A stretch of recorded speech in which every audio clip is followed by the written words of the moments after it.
नमस्कार प्यारे बच्चों, मैं विजय। बच्चों, आज हम लोग 7 चैप्टर यूनिट 4 में 7 चैप्टर है रैखिक रूपांतरण की जाति एवं शून्यता ज्ञात करना, जिसमें सबसे ज्यादा इंपॉर्टेंट है सिल्वेस्टर का शून्यता नियम। इसको हम है ना जाति शून्यता प्रमेय के नाम से भी जानते हैं प्यारे बच्चों। ठीक है, तो आइए हम इन्हीं के बारे में आज स्टडी करने वाले हैं, देखते हैं क्या होता है। ठीक है प्यारे बच्चों, तो चलिए जल्दी से आप नोटबुक और पेन निकाल लीजिए और हमारे साथ लग जाइए। सबसे पहले हम है ना इसकी जाति के बारे में देखेंगे, फिर शून्यता के बारे में देखेंगे, फिर जाति शून्यता प्रमेय हम आज बताएंगे। बस इस वीडियो लेक्चर में इतना ही रहेगा। ठीक, और सबसे ज्यादा सिल्वेस्टर का शून्यता नियम, जिसको कि जाति शून्यता प्रमेय कह रहे हो, वो इंपॉर्टेंट है, आपके एग्जाम में 100% आना है प्यारे बच्चों, तैयार कर लीजिएगा। तो चलिए शुरुआत करें, देखें आज की क्लास आपको क्या मिलता है। तो सबसे पहला रैखिक रूपांतरण की जाति एवं शून्यता, rank and nullity of a linear transformation. देखिएगा बच्चों, रैखिक रूपांतरण की जाति का डेफिनेशन क्या है। मान लो टी, देखो यू एफ और वी एफ दो सदिश समष्टि है। आप चैप्टर 3 में सदिश समष्टि जो पढ़े हो ना, वही पूरा चल रहा है अभी तक। यू और वी दो सदिश समष्टि है और टी सच दैट ध्यान दीजिएगा, T such that U tends to V एक रैखिक रूपांतरण है। ठीक है ना, जहां यूएफ, ये देखिए यूएफ परिमित विमीय सदिश समष्टि है। यूएफ क्या है? परिमित विमीय सदिश समष्टि है। तो एफ का परिसर, अब देखो मालूम है आपको, यदि आपके पास ये हो गया, देखिएगा ये हो गया यू, ये हो गया वी और ये इस तरीके से ये हो गया टी, तो परिसर किसका अवयव होगा? ये देखो इसको हम कहेंगे परिसर। इसका जो भी अवयव आएगा उसी को क्या कहेंगे? परिसर कहेंगे।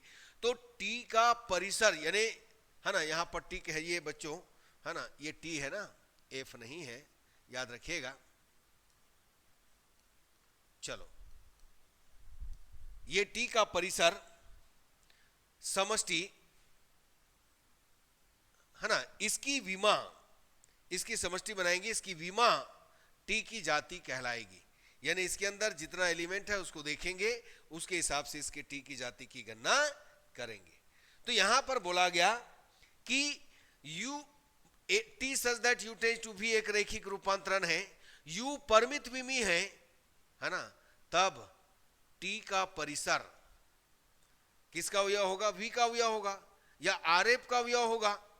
ठीक है ना, तो टी के परिसर का विमा, तो विमा कब आता है ये मालूम है ना आपको? आधार बनाना चाहिए तभी विमा हम लिखेंगे, परिभाषा से हम जानते हैं। आधार कब बनता है? जब वह एक घात संचय होता है और एक घात स्वतंत्र होता है, तभी आधार बनता है। और यदि आधार बना तो हम डायमेंशन राइट करेंगे, तो उसके अंदर जितना एलिमेंट होगा वही उसकी जाति हो जाती है प्यारे बच्चों, याद रखिएगा। ठीक, तो जाति के बारे में आपने देखा कि देखो T such that U tends to V, तो ये परिसर यानी वी का जो एलिमेंट है, वी का जो अवयव है वह परिसर होगा। हमें क्या करना है? इसको एक आधार बताना है ताकि हम इसका डायमेंशन निकाल सकें। यदि डायमेंशन निकाल लिए, आधार बन गया, डायमेंशन निकाल लिए, तो यही उसकी जाति होगी, रैंक होगी प्यारे बच्चों। ये हम इसको रो ऑफ टी, रोटी से रिप्रेजेंट करते हैं, रो ऑफ टी है ना। ये देखिए टी की जाति रो ऑफ टी है ना, डायमेंशन ऑफ आर टी। ये देखो आर टी जो कह रहे हो ना, आर टी मतलब आर टी का एलिमेंट वी का एलिमेंट, आर टी का एलिमेंट वी का एलिमेंट, तो यह जो है क्या बनाना चाहिए? आधार बनाना चाहिए, तभी हम इसका डायमेंशन लेंगे और इन्हीं के डायमेंशन को हम रो ऑफ टी रोटी कहेंगे प्यारे बच्चों। ठीक है, आगे बढ़ते हैं। नेक्स्ट हम देखते हैं प्यारे बच्चों रैखिक रूपांतरण की शून्यता।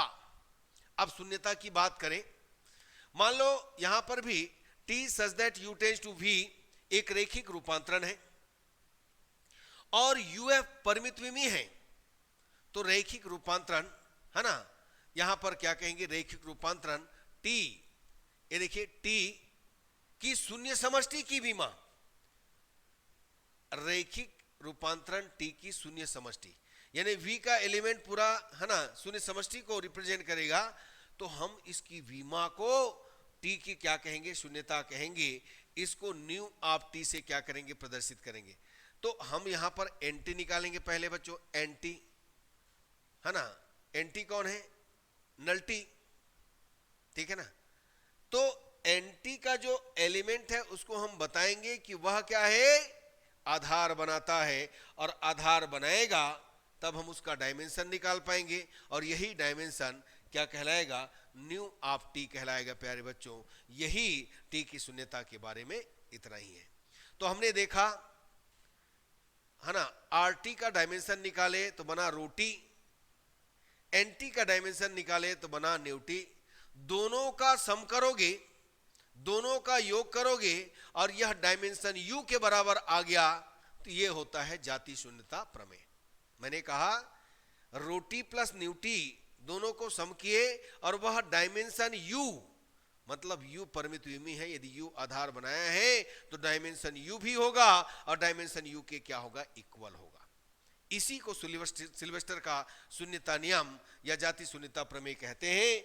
आइए इसी के बारे में देखें प्यारे बच्चों, ये बहुत ही इंपॉर्टेंट है, याद रखिएगा।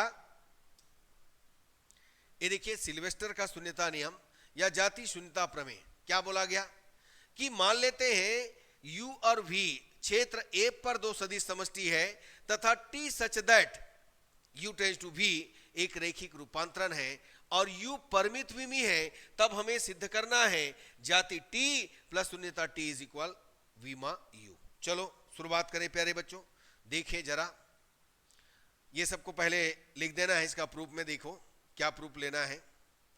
चलो मान लो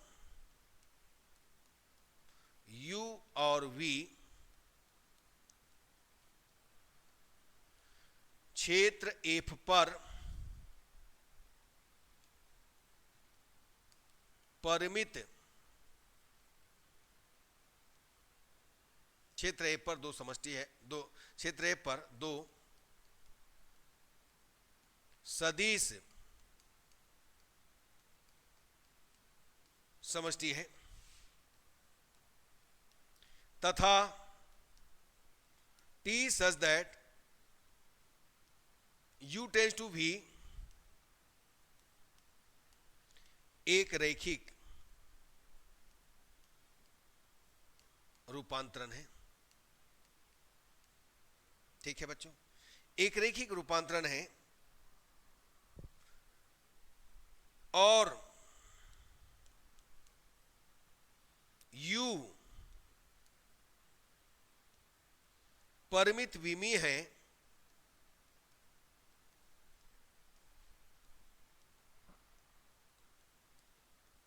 परिमित विमी सदिश समष्टि है, तब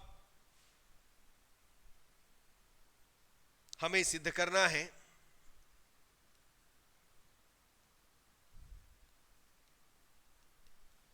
क्या सिद्ध करना है,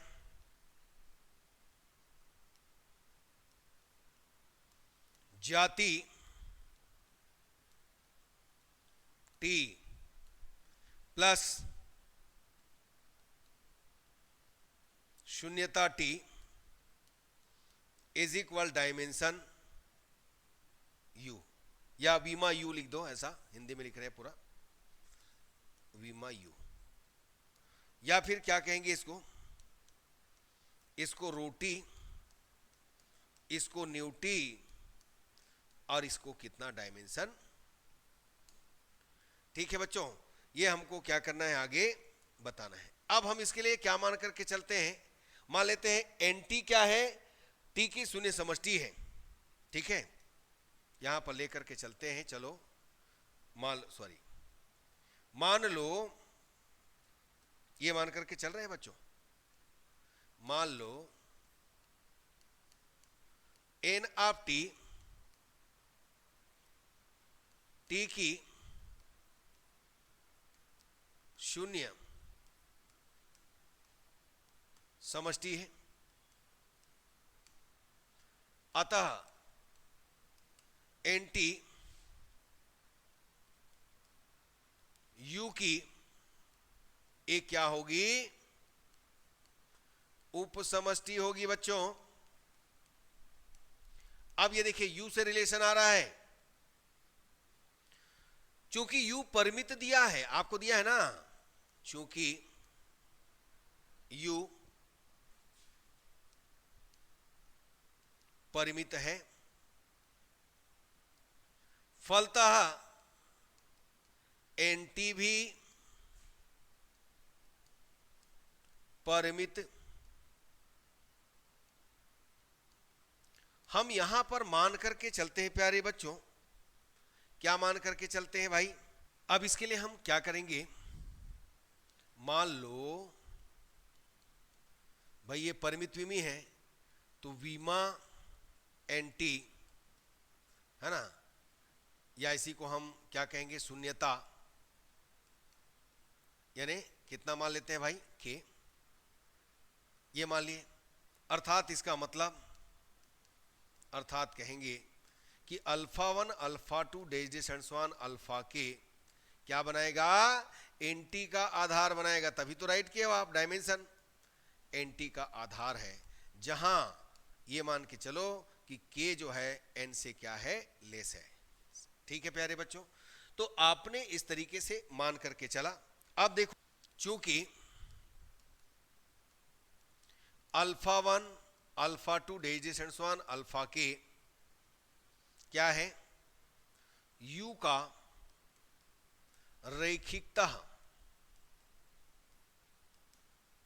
स्वतंत्र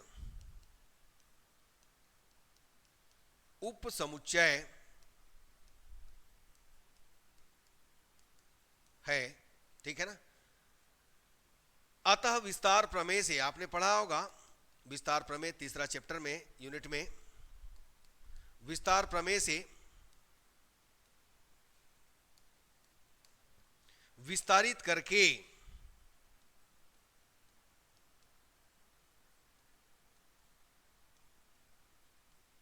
विस्तार प्रमेय से विस्तारित करके u का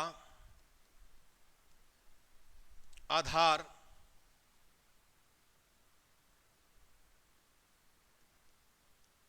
बनाते हैं। अब u का आधार बनाते हैं, इसका मतलब हम मान करके चलते हैं, मान लो alpha 1 alpha 2 डेजिडेशन alpha K plus 1 alpha N, u का क्या है, ये विस्तार प्रमेय से विस्तारित कर दिया, आधार है।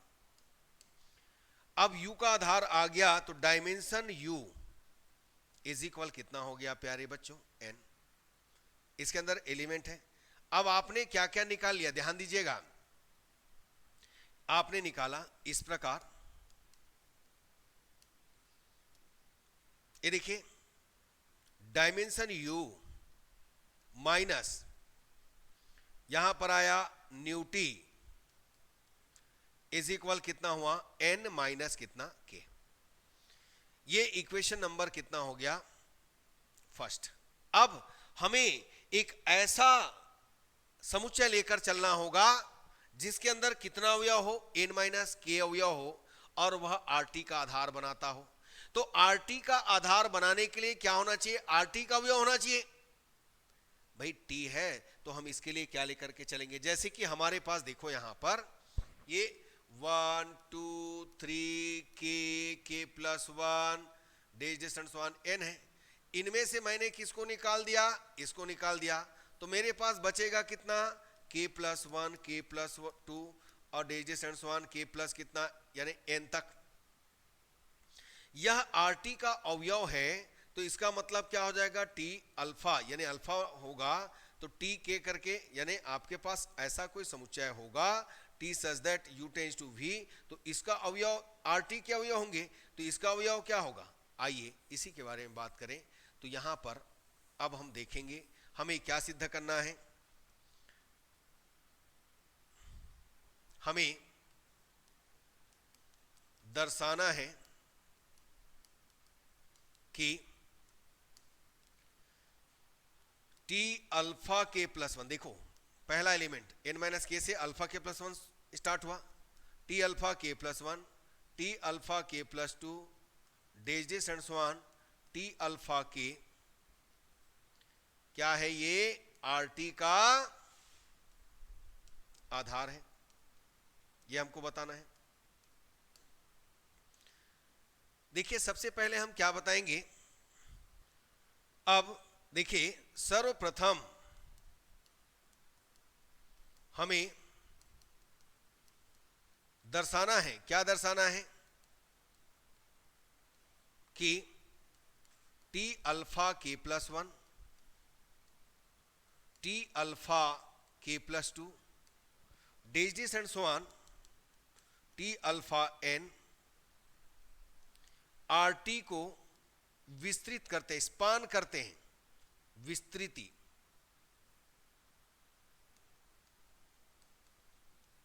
विस्तृत करते हैं, स्पान करते हैं। यहां लिख देता हूं मैं, एक घात संचय की बात कर रहा है। अब हम यहां पर लेकर के चलते हैं, मान लो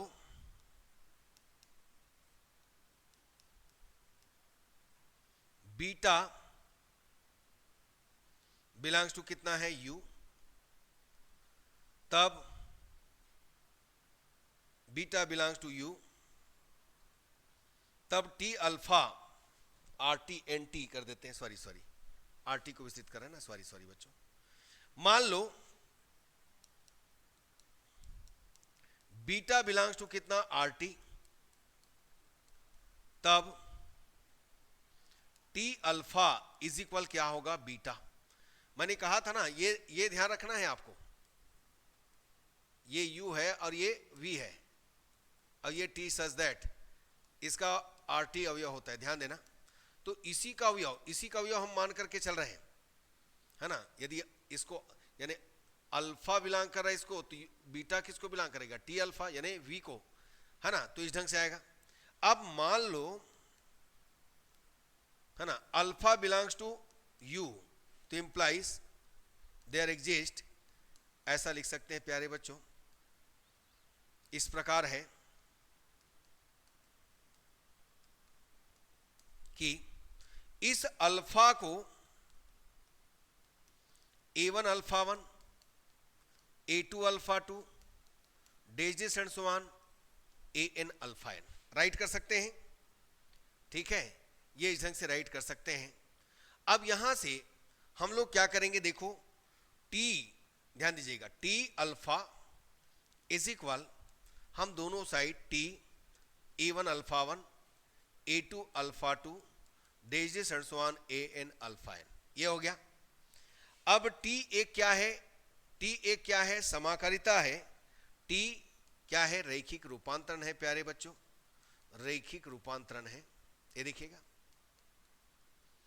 तो क्या कहेंगे इसको, ये हमारे पास टी अल्फा तो बीटा मान है, तो बीटा ले लो, इसको आप ले लो A T 1 alpha 1, A 2 T alpha 2, days and so on, क्या करेंगे, A K T alpha K, A K plus 1, T alpha K plus 1, days and so on, A N T alpha N, ये हम right कर सकते हैं।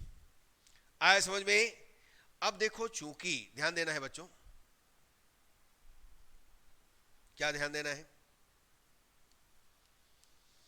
चूंकि alpha 1 alpha 2 days and so on, alpha के belongs to कितना है, anti है, या एंटी का आधार है, समझिए ऐसा कर सकते हैं। एंटी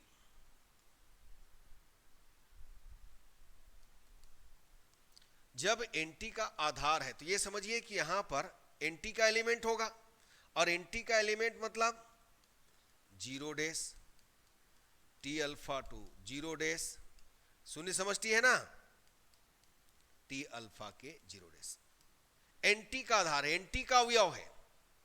तो इस ढंग से यदि हम देखें तो हमें क्या मिलने वाला है, बीटा इज इक्वल, देखो पहला 0, दूसरा 0, है ना, सब 0 हो जाएगा, फाइनली आपके पास आएगा कितना, A K plus one T alpha K plus one plus dash dash and so on A N, ये हो जाएगा अल्फा एन। अब यहां पर हम इस पूरे को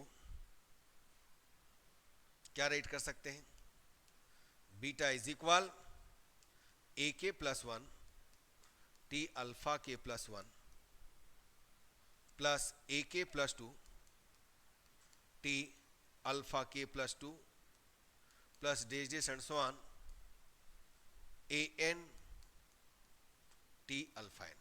ठीक है, बस इस ढंग से तो ये हो गया। इस प्रकार alpha K plus one alpha K plus two dash dash and so on alpha N R T को विस्तृत करते हैं। क्या करते हैं, विस्तृत करते हैं प्यारे बच्चों, स्पान करते हैं, एक घात संचय का निर्माण करते हैं। अब हमें एक घात यहां पर बताना है ना, पुनः यहां पर हमें सिद्ध करना है,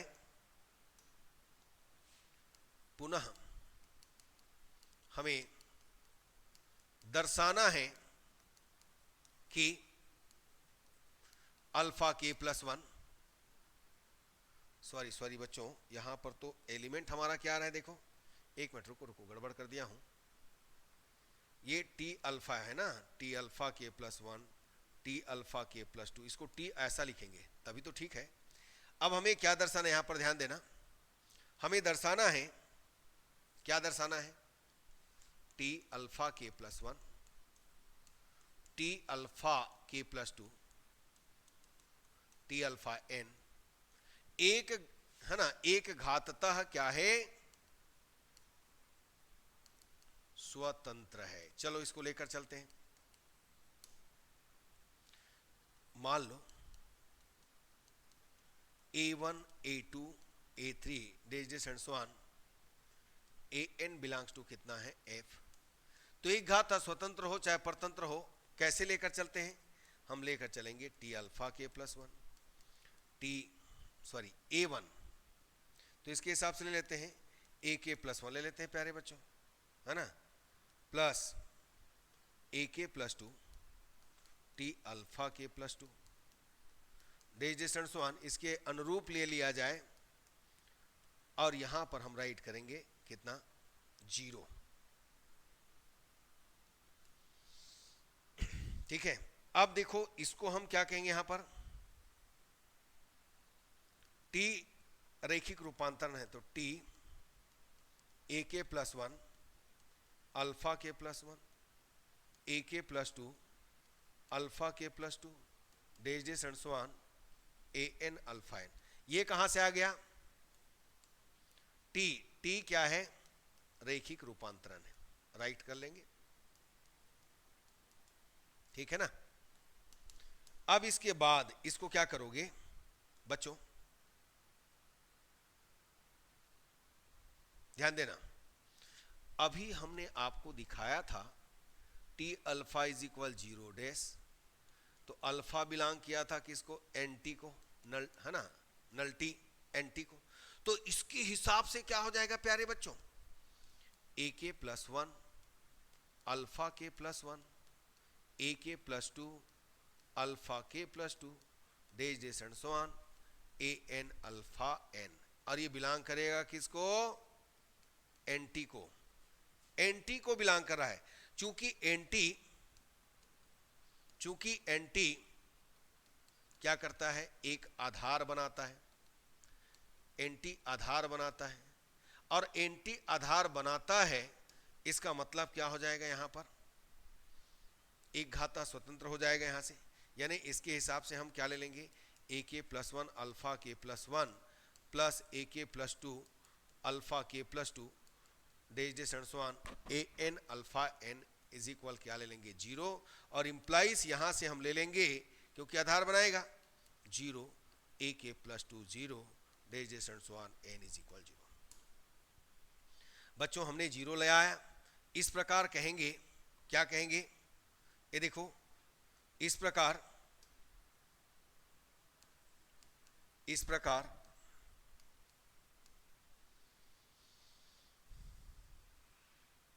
T alpha K plus 1, T alpha K plus 2 days and so on, T alpha N एक घाततः स्वतंत्र है। जीरो आना चाहिए ना पूरा। फलतः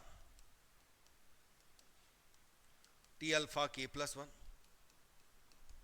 टी अल्फा एन ये क्या बनाएगा, आर टी का आधार बनाएगा। आर टी का क्या है, आधार है। ठीक है, ये आर टी का आधार आ गया। अब आर टी का आधार आ गया तो हम डायरेक्टली राइट कर सकते हैं dimension R of T is equal कितना, इसके अंदर एलिमेंट कितना है, n माइनस के। ये इक्वेशन नंबर कितना हो गया, 2। अब यहां पर देखिए हम इसी को ऐसा कर लो ना, डायमेंशन आर टी का मतलब समझ रहे हो ना, डायमेंशन आर टी का मतलब क्या समझते हो भाई, इसको कहते हैं रो ऑफ टी, रोटी। अब देखो फ्रॉम यानी समीकरण 1 व 2 से हमने फाइंड आउट किया है dimension u minus new T, और ये दोनों की इक्वल हो रहा है तो रोटी हो गया ये। तो इस तरीके से हमने क्या पाया, इसको इधर ट्रांसफर कर दो तो रोटी plus new T is equal कितना, डायमेंशन u। और यही हमको क्या करना था, लाना था प्यारे बच्चों। थोड़ा सा समझने की देरी है, बाकी बन जाना है। आप आधार बनाए हो, आपने इसके पहले विस्तार प्रमेय, आधार प्रमेय है ना, चैप्टर नंबर 3 में प्रूव किया है, बस उसी ढंग से इसको भी प्रूव करना है। समझ में आया, यही है सिल्वेस्टर का शून्यता नियम, जाति शून्यता प्रमेय से क्वेश्चन भी देखेंगे। आज ये प्रमेय कंप्लीट कर दिए प्यारे बच्चों। डेफिनेशन को याद कीजिएगा, थ्योरम, और ये थ्योरम आपके एग्जाम में 100% आएगा प्यारे बच्चों, लिख के ले लो। ठीक है, अच्छे से करना है। तो चलिए आज का क्लास यहीं तक रखें। मुझे उम्मीद है प्यारे बच्चों मेरा क्लास आपको 100% पसंद आया होगा। यदि अच्छा लगा तो लाइक कीजिए, शेयर कीजिए, सब्सक्राइब कीजिए, अपने दोस्तों को जरूर बताइए। धन्यवाद बच्चों, नमस्कार।